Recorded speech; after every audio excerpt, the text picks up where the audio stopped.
কালী পুজোর ঠিক পরটা করেই এই বছরে পড়ে গিয়েছিল জগদ্ধাত্রী পুজো।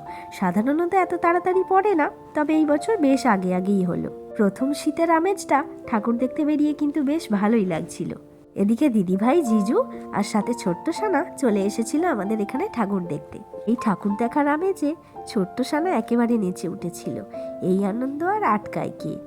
জগদ্ধাত্রী পুজো চন্দননগরে ভীষণ বিখ্যাত, তার ওই লাইটিং, প্যান্ডেল সব কিছু নিয়ে। আর আমাদের এখানে ঠিক তার মিনি ভার্সনটা, তাই এখানে দ্বিতীয় চন্দননগর নামেই খ্যাত। প্রথমবার ছোট্ট শালাকে নিয়ে ঠাকুর দেখার মজাটা কিন্তু একেবারেই অন্যরকম ছিল। আগে আমরা দেখতাম বটে, কিন্তু এখন নতুন প্রজন্মকে সাথে নিয়ে আমরা ঠাকুর দেখলাম। একটা ঝলমলে ছোট্ট সন্ধ্যা, ভীষণ সুন্দর, সবাই মিলে একসঙ্গে কাটিয়ে ফেললাম। স্মৃতির খাতায় যোগ হলো আরও একটা নতুন পাতা। আজ তবে আসি, টাটা।